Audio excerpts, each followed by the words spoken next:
Nessa porção, Moisés começa a ficar estressado. E ele fala, não consigo mais. O que o Eterno dá para ele? 70 homens. 70 sábios.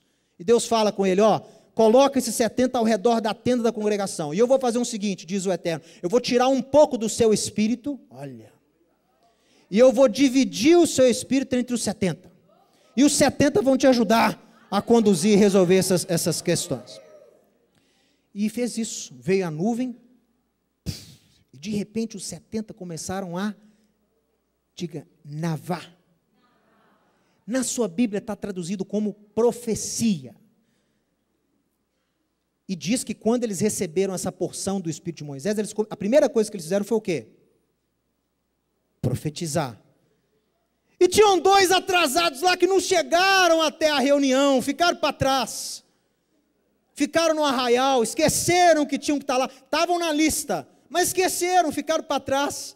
E aí diz também que o Espírito saiu lá da tenda e entrou nos 2, e os 2 lá no meio do arraial começaram a profetizar. O que é esse profetizar? O que é o profetizar que está na Bíblia? Navá, nevoar em hebraico, o substantivo. O que é isso? É você anunciar coisas que estão para acontecer? Não, não é esse o nevoar que aconteceu ali. O navá que aconteceu ali é o que chamamos de profecia estática, de êxtase.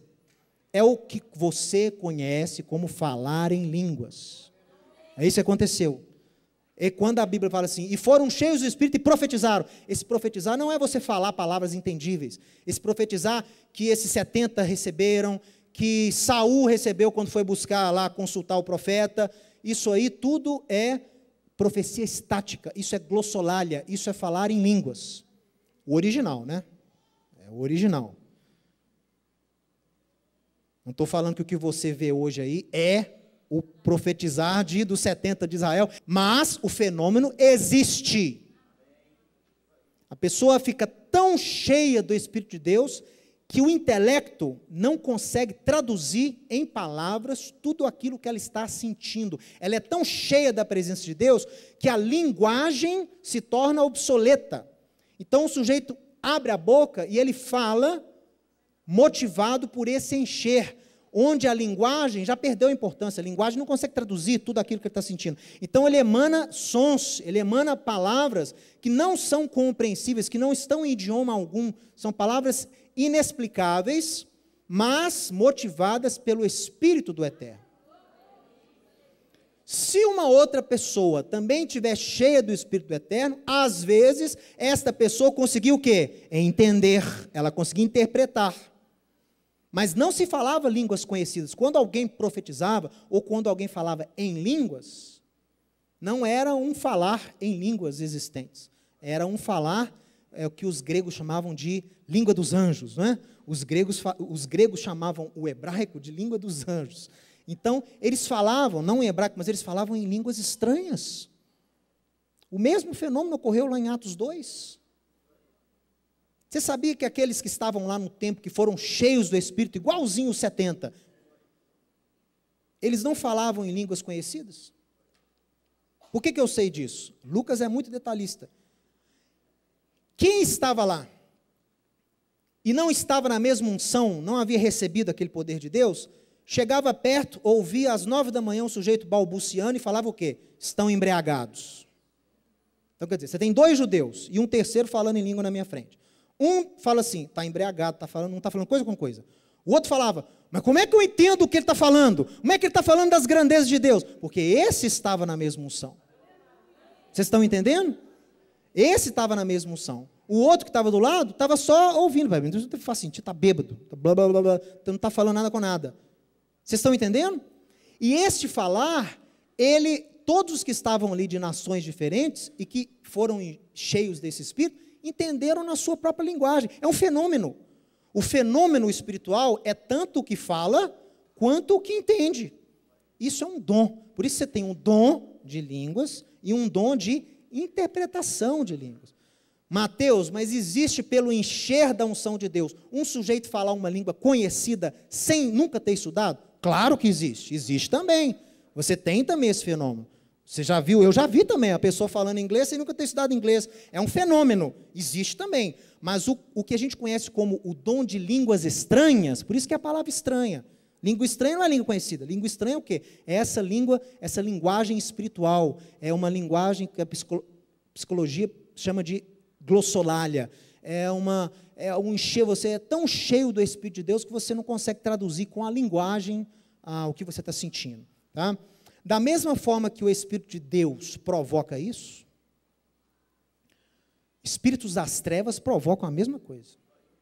Porque é algo que é a combinação de um fenômeno espiritual com a psique do homem, com a alma do homem. Então, se um sujeito está lá e ele é cheio de uma potestade, de uma entidade, de uma legião, ele vai manifestar o mesmo fenômeno. Você sabia disso? Quem já presenciou, assistiu, ouviu na televisão, na internet, pessoas possuídas em certos ambientes que começam a balbuciar como se estivessem falando em línguas? É o mesmo fenômeno. Ela é tão cheia daquela entidade que ela não consegue traduzir com palavras, ela só abre a boca e fala. Mas ela está falando motivada pelo Espírito que está ali atuando na pessoa. Então, o mesmo fenômeno acontece dos dois lados, viu? Que é um fenômeno intrínseco da natureza do homem. Então, ele existe, viu? Eu já vi várias vezes, eu já vi rabinos, escuta, rabinos não, eu já vi judeus ortodoxos orando em língua no templo, no muro, onde era o templo. Não tem em Jerusalém lá o muro, onde se ora muito, os religiosos? Eu já vi pessoas ali orando em línguas, judeus ortodoxos. Esse é um fenômeno muito típico no judaísmo. E olha que interessante, olha para mim. Quando o sujeito está orando em línguas, ele está tão cheio da presença de Deus, que ele começa a falar em línguas, mas quando ele começa a cantar, aquilo que está saindo dele, ele coloca uma melodia. Isso se chama em hebraico nigun. Nigun é um fenômeno muito típico, que o apóstolo Paulo faz menção dele, chamando de cânticos espirituais. É exatamente isso. É quando o sujeito está falando em línguas, mas ele coloca uma melodia. Então ele canta em línguas. Isso é chamado de cântico espiritual. Viu?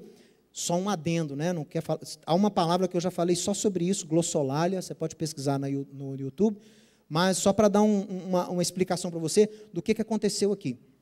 Porque tem gente que vê o que acontece hoje em dia, né? Em alguns círculos mais protestantes, mais pentecostais, e a pessoa vê, às vezes fica decepcionada com uma coisa e cai no descrédito. Isso não existe, né? Mas existe sim, o fenômeno é judaico e está presente mais no Antigo Testamento do que no Novo. Viu? Está mais no Antigo Testamento do que no Novo. Mas eu creio fielmente que existe o dom de língua sim. Eu sei que tem pessoas que atuam legitimamente nesse dom hoje em dia. Eu creio, viu? Irmãos, isso existe sim. Tá? E é para quê? É para benefício da pessoa, edificação própria.